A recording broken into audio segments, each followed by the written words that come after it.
नमस्कार दोस्तों, स्वागत है आप सभी का आपके अपने चैनल टेक्निकल ऐप गुरु में। दोस्तों, यूपी स्कॉलरशिप अपडेट से रिलेटेड आप सभी के लिए एक गुड न्यूज़ है जो कि आप लोग को बता देना बहुत ज़्यादा ज़रूरी है, क्योंकि बहुत सारे बच्चों की स्कॉलरशिप 31 मार्च को नहीं आई है।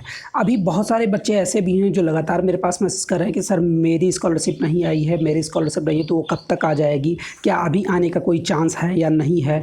इन सारी चीज़ों के बारे में गवर्नमेंट का क्या रुख रहा है और गवर्नमेंट ने क्या आदेश दिए हैं और गवर्नमेंट द्वारा किन कारणों से आप लोग की स्कॉलरशिप नहीं आ पाई है, या फिर बजट इशू है, या फिर कोई और बातें हुई हैं, उन सारी चीज़ों के बारे में हम लोग इस वीडियो में बात करेंगे। साथ ही साथ ये भी आपको बताएंगे कि किस दिन तक का आप लोग की स्कॉलरशिप आ सकती है एज़ पर गवर्नमेंट के अपडेट के अकॉर्डिंग, ठीक है।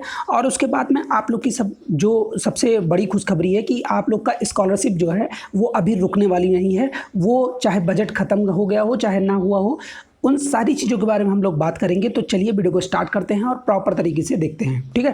तो सबसे पहले आप लोग को बता देते हैं दोस्तों, ये जो ऑफिशियली अपडेट आ रही है वो निकल के आ रही है लखनऊ से।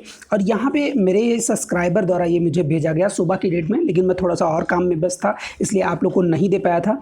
यहाँ पर आप सबसे मज़े की बात देखिए जो कि काफ़ी इंपॉर्टेंट है, और इसको पहले आराम से हम लोग पढ़ लेते हैं, उसके बाद में आपको बताते हैं। प्रदेश के समाज कल्याण, पिछड़ा वर्ग कल्याण, अल्पसंख्यक कल्याण विभाग के छात्रवृत्ति फीस भरपाई बजट अब वित्तीय वर्ष खत्म होने पर ना वापस होगा और ना ही सरेंडर किया जाएगा। यानी कहने का मतलब आपका वित्तीय वर्ष 1 अप्रैल से स्टार्ट हो गया है, तो ये जैसे खत्म हो गया तो बजट के अकॉर्डिंग ये लौट के चला जाता है, बट ये लौट के नहीं जाएगा। जो भी बजट अभी बचा हुआ है वो, और साथ ही साथ जो बजट अभी आने वाला है जिसके बारे में मैंने पहले भी आप लोग को बता दिया था, 175 करोड़ के आसपास में आने वाला था, उसके अकॉर्डिंग केंद्र सरकार ने सभी राज्यों के कल्याणकारी योजनाओं से संबंधित सभी विभागों के इस वित्तीय वर्ष के सिंगली नोडल अकाउंट खोलने के आदेश दिए थे। इसकी सख्ती से अनुपालन करवाया जाए, जैसा मैंने आपको थंबनेल में बता रखा है। समाज कल्याण विभाग ने भी भारतीय स्टेट बैंक ये सब फालतू वाली चीज़ें हैं, जो इंपॉर्टेंट है वो देखिए, जिसमें छात्रवृत्ति और फीस भरपाई का आवंटन बजट डाला गया था। गुरुवार 31 मार्च को वित्तीय वर्ष की समाप्ति के बावजूद अप्रैल में छात्रवृत्ति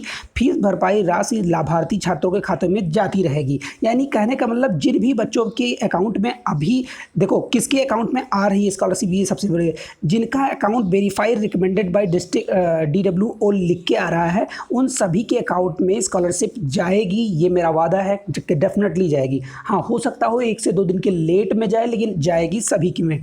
और जो बच्चे, बहुत सारे बच्चे जर्नल के बच्चे मुझसे पूछ रहे थे कि सर मेरी स्कॉलरशिप नहीं आई है, किस तरह से आएगी। तो मैंने एक आर्टिकल आप लोगों को पहले भी बता रखा था कि जर्नल का जो प्रतिपूर्ति का बजट था वो कम है, इसी कारण से जर्नल वालों की पूरी स्कॉलरशिप नहीं जा रही है, जिनकी उनकी कम जा रही है या फिर गई ही नहीं है, ठीक है।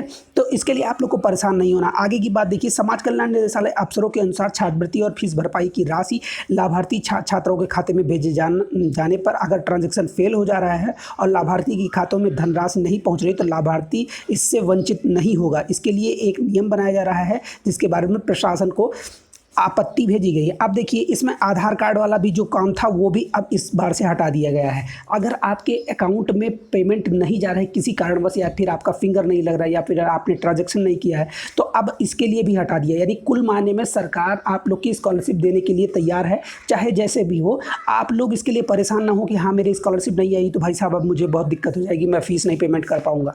ये सब फालतू वाली चीज़ें हैं, इसमें आप लोग को परेशान नहीं होना है, ठीक है। तो अब नए तरीके से, चाहे वो PMFS से हो चाहे वो UDI से हो, अकॉर्डिंग टू आपके अकाउंट में जो अगर आपका फॉर्म वेरीफाइड है तो डेफिनेटली आपकी स्कॉलरशिप जाएगी, ठीक है। ये तो रही बात अभी तक का स्कॉलरशिप, आपकी स्कॉलरशिप आएगी या नहीं आएगी उससे रिलेटेड। अब दूसरी जो बात आ रही है कि किन कारणों से आप लोग की स्कॉलरशिप रुक गई और किन कारणों से बजट कम पड़ा है, वो भी आप लोग देख लीजिए, क्योंकि ये भी जान लेना आप लोगों को जरूरी। अब ये देखिए, यहाँ ये खबर जो निकल गई ये भी लखनऊ से है। छात्रवृत्ति और शुल्क भरपाई में लाखों का घपला हुआ है। विभागीय ऑडिट में मिली गड़बड़ी, 5 अप्रैल तक का मांगे गए हैं आप लोग के जवाब। अब सबसे बड़ी बात कि कब तक का आप लोग की स्कॉलरशिप, तो ये इतना मान के चलो दोस्त, 5 अप्रैल से पहले नहीं आएंगी। जो भी बजट है उनकी तो आती रहेंगी, लेकिन जिनकी रुकी हुई हैं उनकी 5 अप्रैल से पहले नहीं आएगी, ये लिख के लीजिए। और उसके बाद में इसमें क्या दिक्कतें हैं, अपात्रों को दे दिए गए हैं योजनाओं के लाभ, जिन बच्चों के वेरीफाई नहीं थे उनको भी ये चीज़ें दी गई हैं, ठीक है। वसूली के साथ संस्थानों पर होगी कार्रवाई। ठीक है, छात्रवृत्ति और शुल्क भरपाई लखनऊ जिले के करीब 90 लाख रुपए का घपला हुआ है। विभागीय ऑडिट में गड़बड़ी सामने आई है। समाज कल्याण विभाग ने 5 अप्रैल तक का इसको करने के लिए प्रोसीजर आउट किया है। ठीक है, ये आर्टिकल मैं डेफिनेटली आपको टेलीग्राम चैनल पर प्रोवाइड करा दूंगा, तो टेलीग्राम चैनल जाके ज्वाइन कर लो, लिंक डिस्क्रिप्शन में है, वहाँ से आप इसको प्रॉपर तरीके से पढ़ लेना। अगर मैं इसको ज़्यादा देर तक का बताऊँगा तो आप लोग को हो सकता है थोड़ा हार्ड लगे, लेकिन जो रियलिटी है आप इतना जान जाओ कि इसमें में से जो भी चीज़ें हैं वो आप लोग को परेशान नहीं होना है। जो ऑफिशियली अपडेट आ रहा है वो आप लोग को इन्फॉर्मेशन दी जा रही है। हालांकि ये चीज़ मैं ज़रूर कहूँगा कि स्कॉलरशिप जो है वो अभी आप लोग की 5 अप्रैल के बाद में ही आएगी। जिन लोगों की आ रही है लगातार वो कमेंट बॉक्स में ज़रूर मेंशन आउट कीजिएगा, और जिनकी नहीं आ रही वो भी ज़रूर बताइएगा कि आप किस कॉलेज से हो, कहाँ से नहीं आ रही है। ठीक है, तो जो भी अकॉर्डिंग टू इसके प्रॉब्लम होगी वो सॉल्व जरूर करेगी गवर्नमेंट, और डेफिनेटली सभी स्कॉलरशिप आएगी। और अगर कोई और अपडेट आती है तो आप तक का जरूर पहुंचाई जाएगी। चैनल पे नए हो तो चैनल को सब्सक्राइब कर लेना ऐसी इन्फॉर्मेशन अपडेट पाने के लिए। ठीक है दोस्तों, तो चलिए मिलते हैं नए अपडेट के साथ में, तब तक के लिए नमस्कार।